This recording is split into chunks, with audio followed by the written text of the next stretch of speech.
Good afternoon, everyone.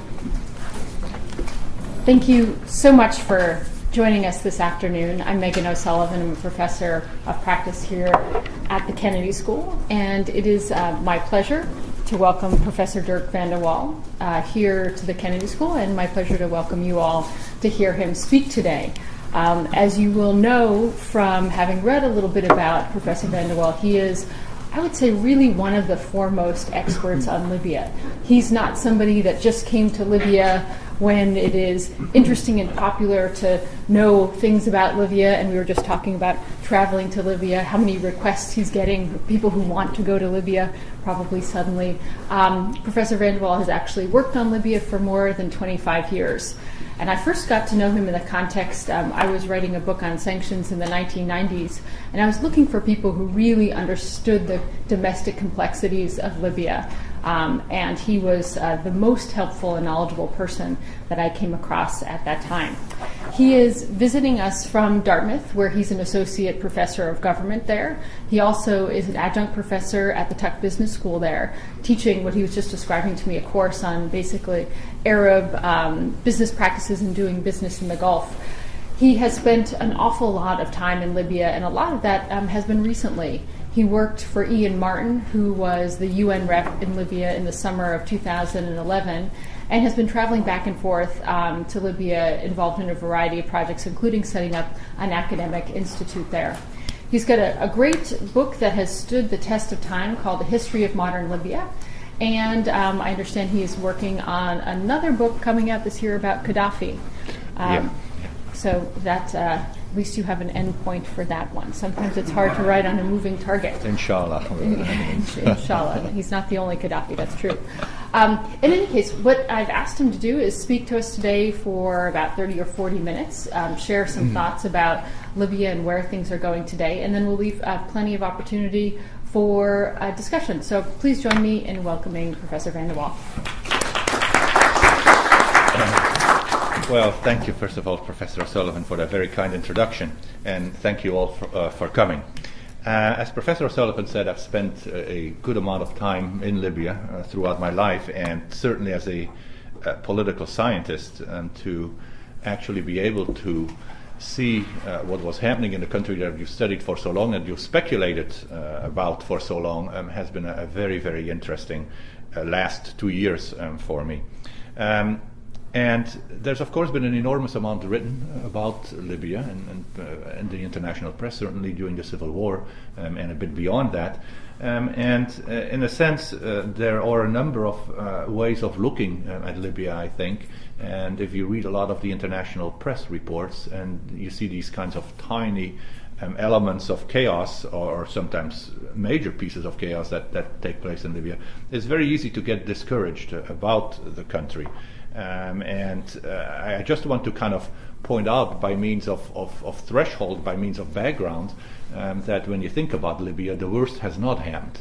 We've not seen this country implode at all. Libya, you don't find warlordism, you don't find militias running around in the street intimidating their fellow citizens, and so on. And you may remember that there was an article written a few weeks ago that at one point said Libya no longer has or is a state.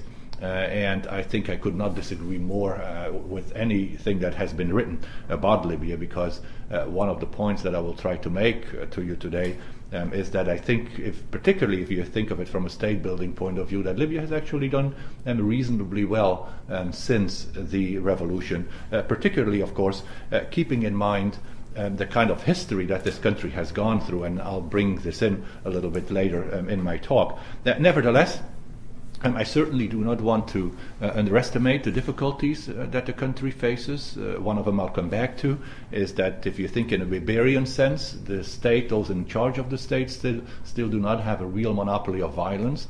This is still a country where militias roam and have some reasonable amounts of power, particularly in the eastern part of the country.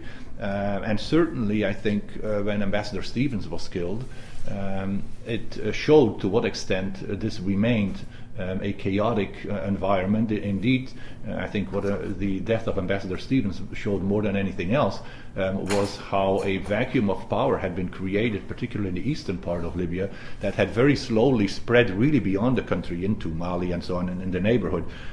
So that I certainly do not want to underestimate. And following up on that, you may remember that during the Civil War, what was then called the Transitional National Council, the TNC, had set out very carefully, building upon some of the work that was done by the stabilization team in Dubai, a roadmap for Libya. And that until the death of Ambassador Stevens, the elections in July 2011, and until really a bit beyond that, the death of Ambassador Stevens, the timeline of that roadmap had been followed quite carefully. And then I think it really starts breaking down for a number of reasons I'll elaborate later on, and which I think mark quite a contrast to what has happened before. So even though I'm cautiously optimistic about that first period, you'll also see that I get a little more skeptical once we get beyond the death of Ambassador Stevens. And then certainly in terms of the economic infrastructure of the country, there's still an enormous amount that needs to be done. There is both some good news, I think, but there is also some relatively bad news in terms of the inability to seemingly regulate that economy. And so I'll want to say a word about all of this. But again, kind of the bottom line is, who could have thought 18 months, let's say, after the death of Gaddafi, and that this country has had national elections and is very slowly moving forward, perhaps too slowly, toward creating a constitution which all the problems that will entail. And I remember I was in Benghazi in July 2011 at the time of the death of Abdel Fattah Yunus, who you may remember came from the eastern part of the country, had been a military commander under Gaddafi, then had switched allegiance toward the rebels. And when he was shot, it really marked what I thought was a watershed in Libyan politics and in the way that the civil war was unfolding. Because until then, the rebels had been relatively well unified. And what happened at the death of Yunus was that we started to see all kinds of fractures within the kind of tribal alliances that existed between some of the people of the NTC. As a matter of fact, I remember going to the press conference that the TNC then organized in the wake of Fattah Yunus's death. And it was very interesting. You had only Abdul Jalil, the man representing the TNC, and all the others in the room were tribal members from the Ubaidi tribe.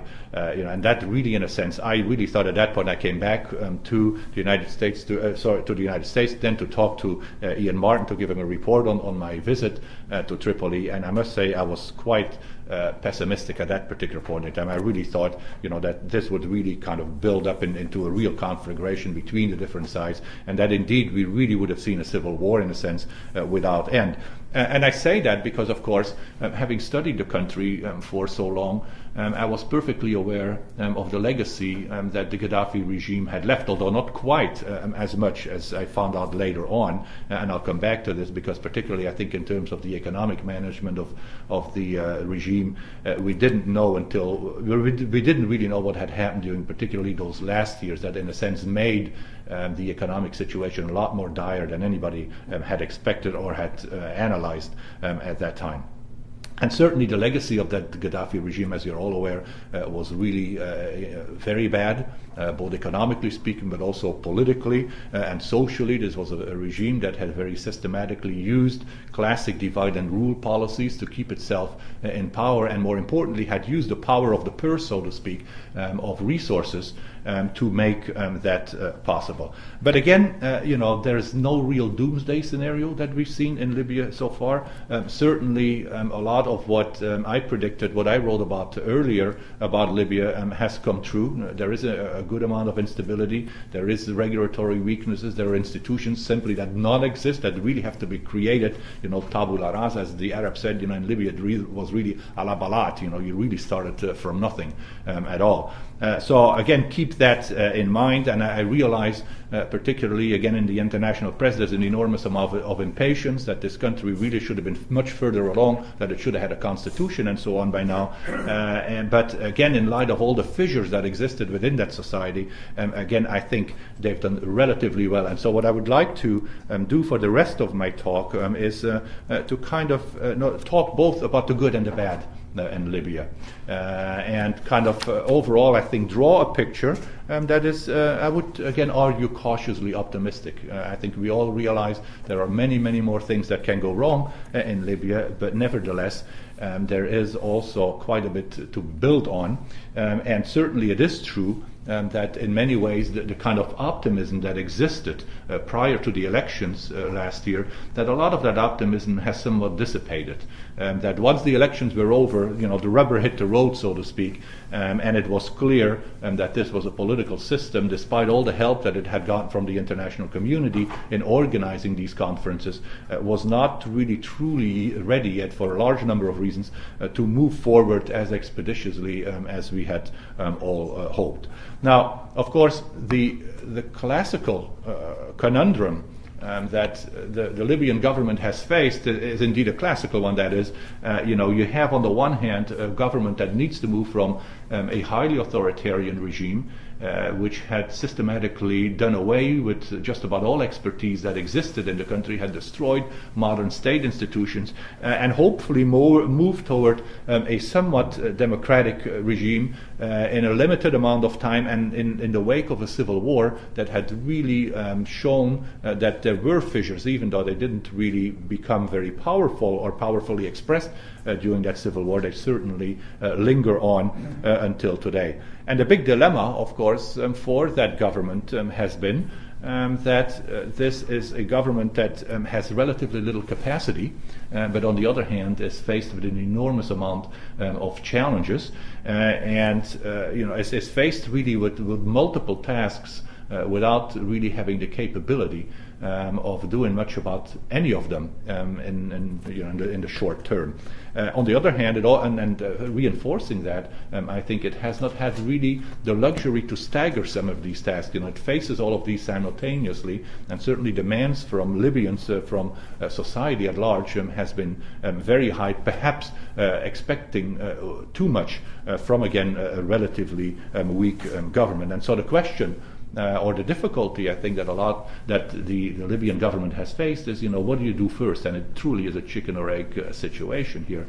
If you think, for example, in terms of the militias, do you incorporate these militias? And on the other hand, the militias are saying, well, we don't want to be incorporated, and the government is in place. So you get this kind of classic catch-22 situation. And again, Libya has not, of course, as many other countries, not able to avoid those. In Libya, there's another added difficulty, and that is, of course, that this is an oil state where oil money has always been used very strategically for political purposes.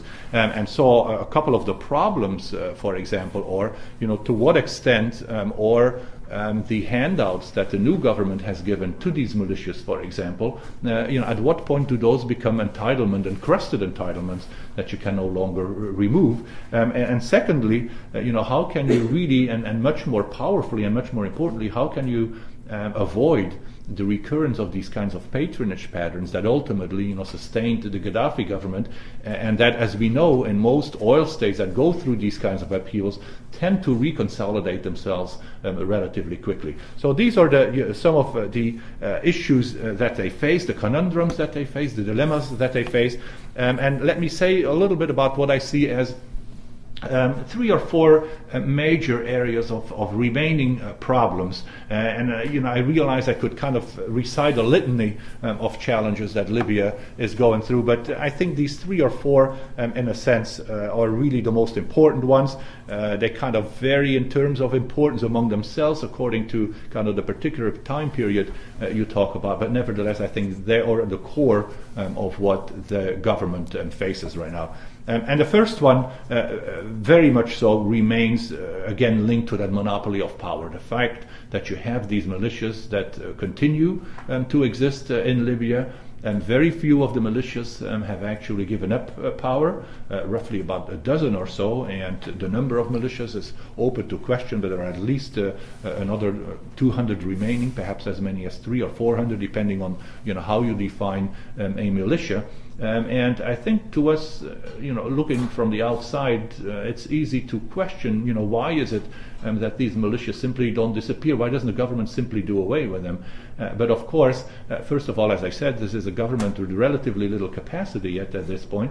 But the militias have played quite an important role in the Civil War and have a legitimacy that in many ways cannot even be matched by some figures in the government. So there's a kind of a symbiotic relationship between the militias and the government. The government needs the militias know that the government needs them, and so it creates a kind of a dependence that neither side has really been able to break out of. In addition to the so-called revolutionary militias that we've seen, the Tuareg as they call themselves, there are also a number of what you could frankly describe as rogue militias, bandits essentially. And you find, particularly in the major cities in Benghazi and Tripoli, for example, these kinds of, it's almost kind of a mafia clans that have been created within the cities that dominate quarters of the city, or in some cities, perhaps all of the city.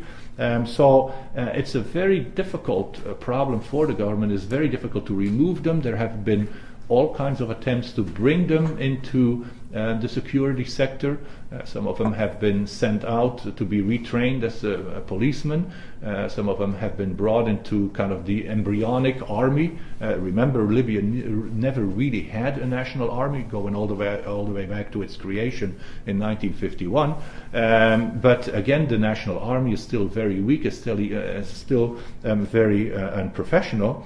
A lot of these young militia members are quite badly educated, and in part because of the legacy of the Gaddafi regime again, and so it becomes very difficult in a sense even to integrate them meaningfully. There are certainly not enough jobs that can be created for them. The number of militiamen is estimated roughly at about 250,000. This is a country, as I'll tell you in a minute, that also needs to find new jobs for roughly 400,000 other young men who are working for public companies that have become totally meaningless. So it's we're talking about perhaps the necessary creation of 600,000 to 700,000 jobs in a country, remember, that only has about 6 million people. So it's an enormous challenge. And so how this militia problem will be solved, I think, will be through a number of mechanisms. Outright coercion, although that will be, I think, kind of the fallback position. Certainly persuasion, bringing them into kind of social networks that the government can control through the tribal leaders and so on.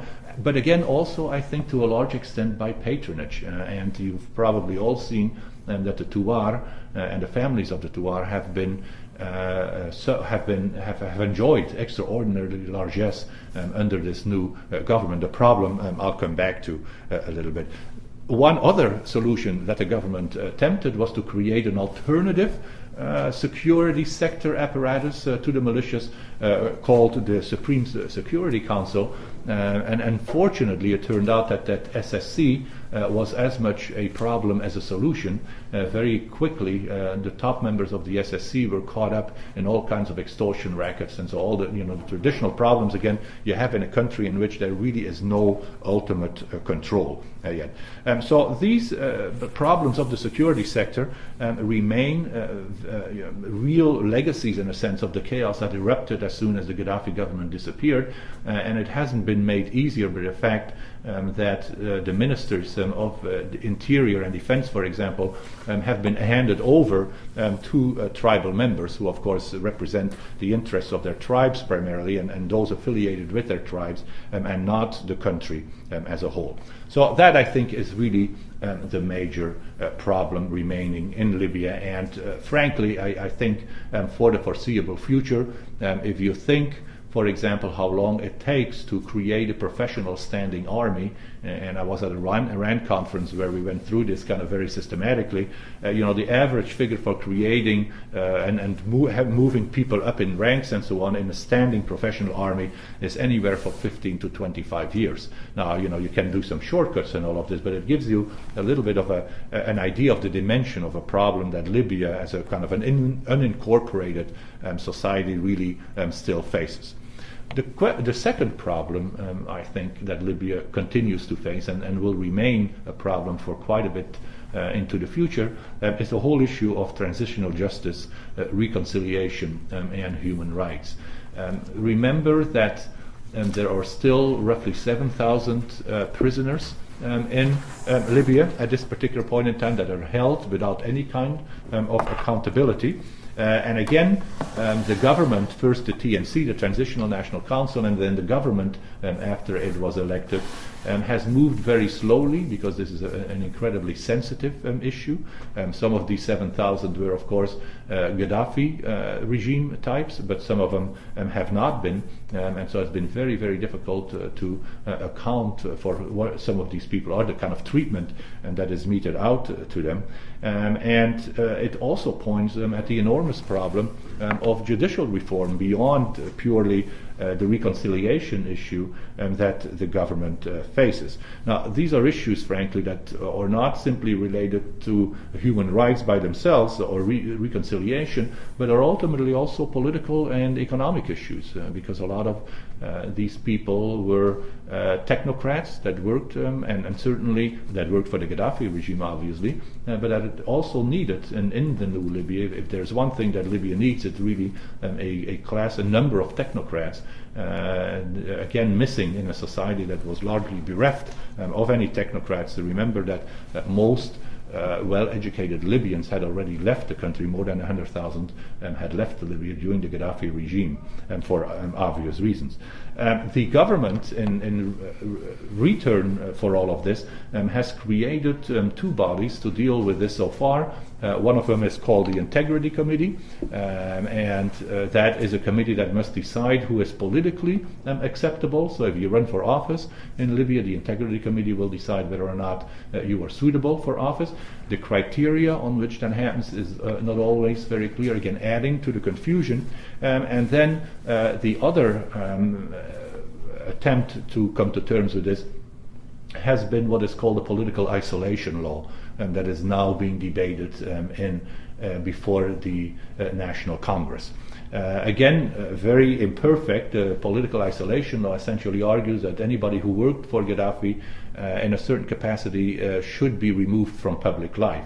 This is, as you can imagine, a reasonably controversial proposal, in part because a lot of Libyans themselves point out that this may very well remove thousands, if not tens of thousands of people from public life that, again, may be badly needed. And unfortunately, the Mufti, the Grand Mufti of Tripoli, Sheikh Gariani, keeps weighing in with these fatwas supporting this political isolation law. And I should say the Mufti, the Grand Mufti, Sheikh Gariani, is, I think, probably can be charitably described kind of as a loose cannon on the deck, on the Libyan deck.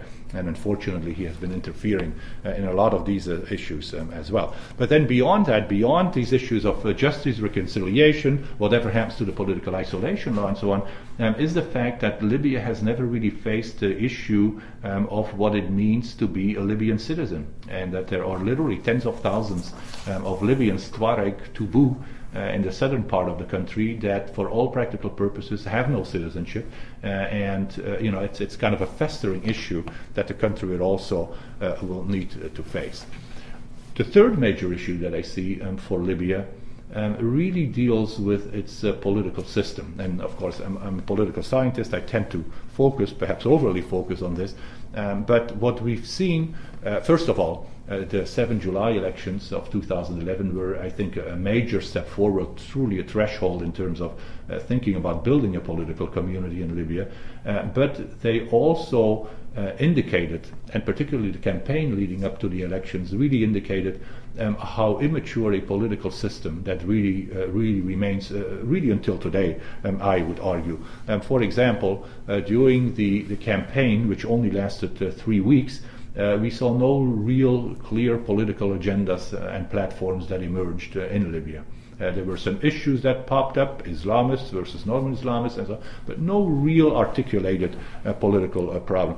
And one of the issues was that Libyans, and again understandably, I think didn't very clearly understand how a participatory democracy really works in reality. And these notions of socialization, of interpersonal trust and so on, that really come to mark modern, mature political systems, all of this is really largely missing still in this system. I think it's very hard for Libyans, again coming out of the Gaddafi background, to understand that democracy simply doesn't mean getting whatever you want. And if you don't get it, that allows you to march on the parliament and occupy the buildings of the parliament. So there's that kind of immaturity that still exists. And of course, one of the issues has been secular versus Islamic parties in Libya. As you may know, the Islamist parties didn't do very well in the elections. There were essentially two, one headed by Mr. Belhaj, who had been rendered by the United States to Libya, and then the other headed by Mohammed Sawan.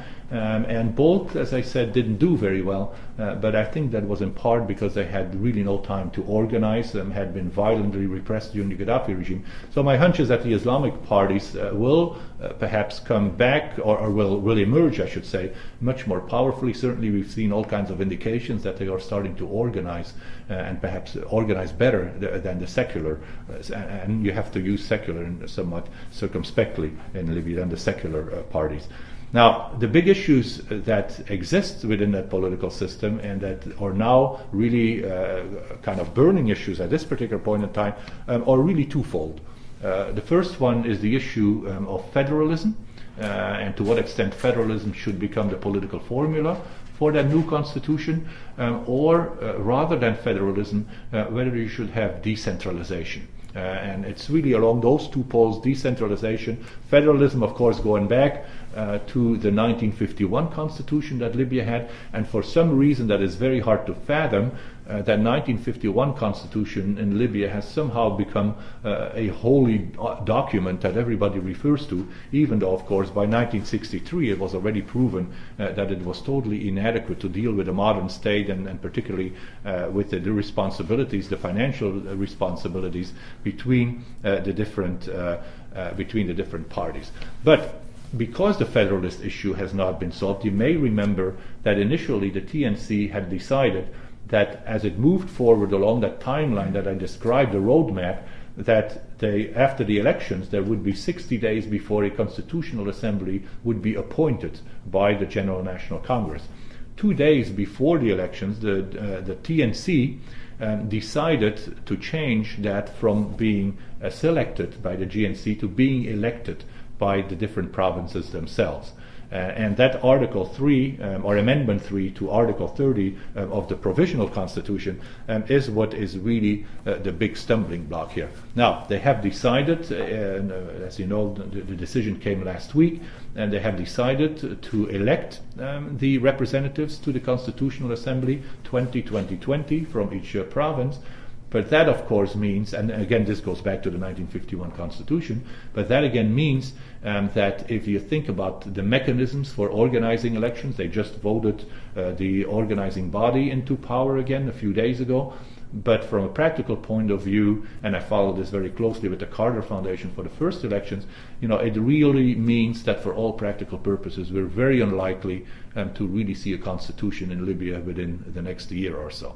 Now that has, and perhaps longer, depending on how fast they move forward, because the Constitution, the ultimate rules of the game, so to speak, will need to decide this issue of federalism versus decentralization. My personal hunch is that they will move toward a decentralized formula. I don't think the federal issue is a burning political issue in Libya, except within small circles in the eastern part of the country. And so I think the most likely thing we will see, and already they are talking about creating local councils for that purpose, will be a decentralization of the economy, substantially away perhaps from Tripoli, moving some of the bureaucracies into the other cities of Libya. That seems to be the most likely to me. And then if I can say a quick word about kind of the fourth issue that faces Libya, and I'll be glad to say much more in the question and answer session. It really is this whole notion of economic reform, and not just it's not just economic reform. It's really to decide for the first time truly on an economic strategy for bringing Libya forward, the role that oil will play in that strategy, whether or not this economy can really be diversified. Remember, this is not a country that has a shortage of capital. It's the real problem in Libya is an overabundance of resources, although they are spending an enormous amount of money. As a matter of fact, as soon as the civil war was done, the IMF went in and told them that unless they curtail their spending, that they may have permanent budget deficits starting in 2015. So there is some urgency to these reforms, but overall, of course, this is a capital surplus economy. I won't say much about what all happened to the economy during the Gaddafi regime. I always jocularly refer to it as a centrally unplanned economy, and that's, I think, the best way you could describe it. But it of course left all kinds of what in the kind of technically we call the rentier pathologies, kind of shifting of institutional authority away from certain regulatory mechanism, and I'm sure most of you are probably familiar with this literature, but I just wanted to say that even though everybody knew that the economy had been of course very badly managed during the 42 years of the Gaddafi regime, very few Libyans, and certainly myself, who had followed this relatively closely, had very little inkling that the period between 2003, remember that 2003 was when Libya declared its weapons of mass destruction, joined the international community, so to speak, and as a result of that brought in an enormous amount of investment and of course attracted a large number of international companies. All of this was headed by Saif al-Islam al-Gaddafi, and I think the best way, kind of looking back, and I'm starting to make an analysis of this particular period, it looks to me that what essentially had in Libya had been could be described as crony capitalism under Gaddafi. Really, these last 8 years of the regime really had become what you can only describe as predatory crony capitalism. That is, the system had tightened up even more, and frankly, by the time 2011 came around, except for a few dozen very close confidants of the regime, Libya really was kind of Gaddafi family incorporated in many ways, certainly from an economic point of view. So all of this, in a sense, now needs to be addressed. Very, very difficult, very low regulatory capability.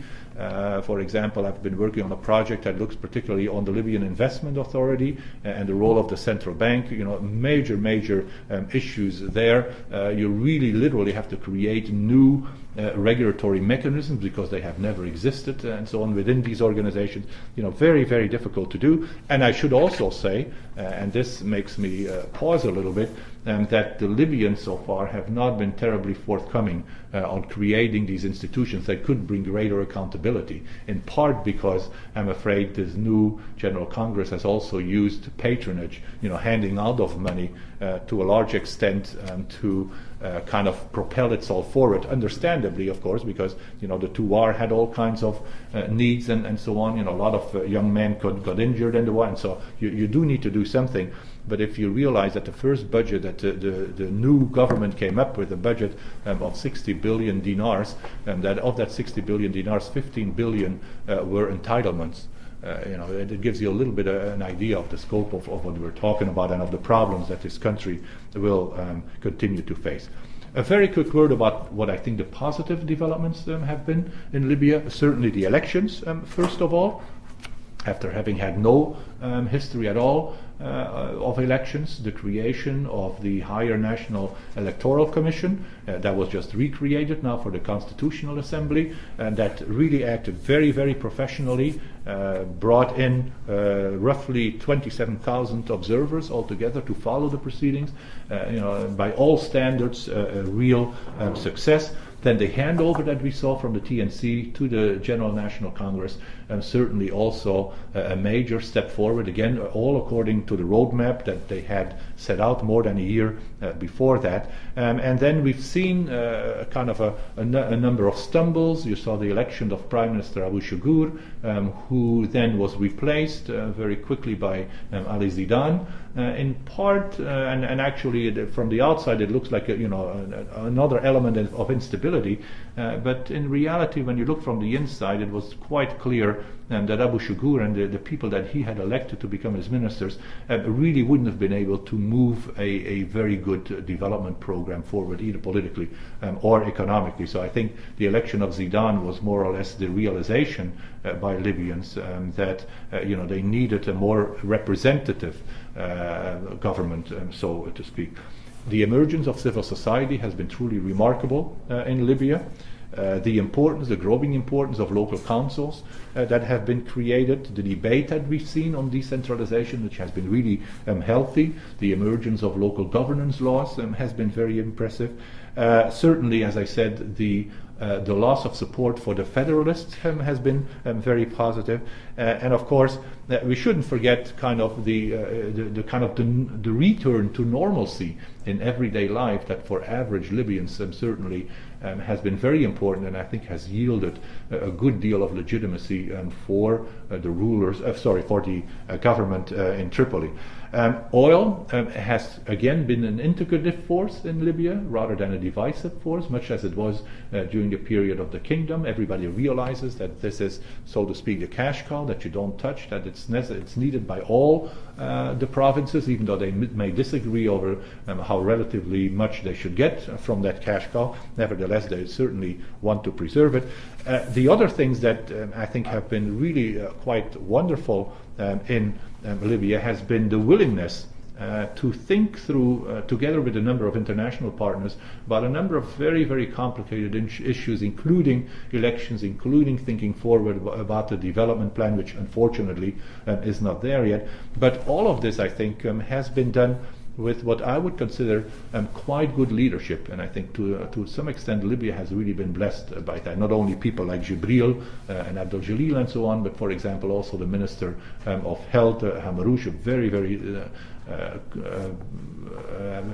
first of all a very smart individual, but also very, very courageous, who ran the ministry against the wishes of many of her supporters, as a matter of fact. On the other hand, it's quite clear also that Libya has no real charismatic leader that in a sense can propel the country forward. Not necessarily a bad thing. I think Libyans probably have had enough of charismatic leaders for a little while, or at least those that initially proved to be charismatic. But again, it's a leadership that has been willing to take lots of advice, including from UNSMIL, on certain really critical issue. And at the end, I think, and I keep repeating this in public talks I give, I think this revolution, if you want to, this new Libyan revolution, will turn out to be much more nationalistic than many of us initially expected. We already see some signs of this. The fact that you can only have one passport if you become a minister. I mean, there's all kinds of small details. And I think that will, in a sense, will be important, but it's because it's ultimately the Libyans that need to make this revolution, implement this revolution, so to speak. So I think that's also quite a good development, or we've seen some tinges of it, really that border on xenophobia. And for example, the little incident we just saw with Lufthansa not being allowed to return and so on, really smacked of kind of the Gaddafi period more than anything else. So if I, for lack of time here, if I could just kind of very quickly conclude, I think we will certainly see a lot more events in Libya that make us all somewhat shudder by what goes on, by what seem to be chaotic events that take place from time to time. But I think if you look kind of at the broader picture, at the slow expansion, the traction that some of the government bureaucracies, for example, are getting. When we were talking about establishing this educational institute in Tripoli, for example, I was really struck by the professionalism of some of these people, their willingness to really push projects through, and I have done this under the Gaddafi regime, where you automatically would just meet, with negative answers to anything that you ask. So all of these kind of details really add up. Again, I think there's both good and bad. I think we should keep our eye on the ball, which is these kind of larger developments that are taking place within Libya. And so if you were to ask me, where is the country going, I think essentially there are kind of three scenarios. The one is, that Libya will move forward rather rapidly, establish its democracy, that this constitutional assembly will work, that the constitution will come online, and so on. And so that, let's say, within 2-3 years, we should have a kind of a semblance, at least, of a working democracy, hopefully matched by a reasonably functioning economy. I think the chances of that are pretty slim. That's kind of the first scenario. The other scenario is, of course, that the country really kind of goes back to chaos, and that indeed it comes close to implosion. In other words, that it backtracks on what has been achieved so far. And I think that's also very unlikely to happen. There's all kinds of momentum forward.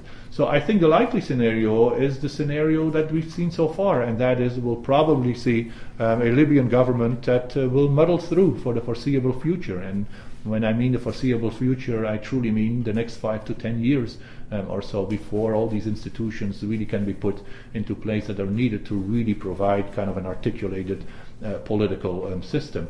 Muddling through with imperfect security. I think this whole issue of bringing the militias in again will take years. Imperfect economic development, and hopefully not too much use of patronage again by the new rulers. But overall, I think perhaps a little bit better on the political side.